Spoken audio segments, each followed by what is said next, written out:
Rato,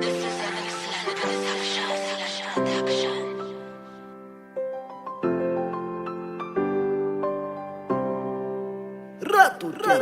rato.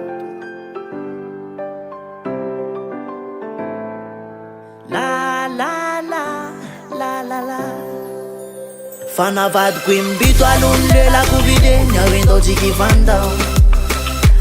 fatao zava-pona niveratsika roa zay tsy mba natao kilalao rehefa nandeha teny kailay efa nady aliny volaza sy voafaka fenao kafanakavinaka mialatsy indrindra tsy mety lova tsy mivindra tsitraboko na tsy soko fa ny fiainana nanaovako azafady fa le lovy zay nanambatra sy nampiaraka atsika akainy taona no tafady fa misy fifandraisana ny ara-pihavanana fa tsika nifanolotra tena nifandray tanana ka hoe nifankaty zay ka hoe mba hotoria ka tsy tony isan'andro miramirana no ahitanao ay androany fa malahelo sy zahirana amizay na zava misy milolatsaka tomany totsy mba naposikotso tao atsaiko akory neveriko fitiavana ka zavatra bahorikainy tany boribory tena tsy tahako zony avanay avanaya mialatsiny fitiavako fa ianao io ka avako ka mialatsiny mialatsiny fa ianao io ka avako tsy afaka tsona hoe malalako sarotra nandainga rany zavatra efa vita lotsy azy tany saina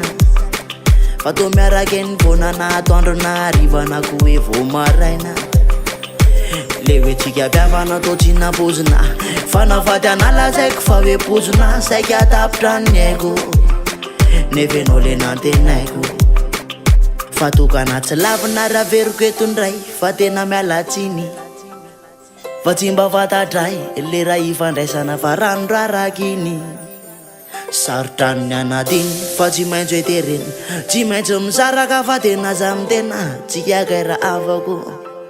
avelonao an-tanako avanaye avanaya mialatsiny fitiavako fa ianao io ka avako ka mialatsiny mialatsiny fa ianao io ka avako tsy afaka tsona hoe malalako avanaye avanaya mialatsiny fitiavako fa ianao io ka avako ka mialatsiny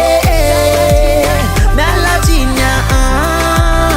fa ianao io ka avako tsy afaka tsona hoe malalako fa navadiko impito alony lelako viteny hoe ndao tsika fandao fa to zava-pona lay fiarahatsika roa zay tsy mba natao kilalao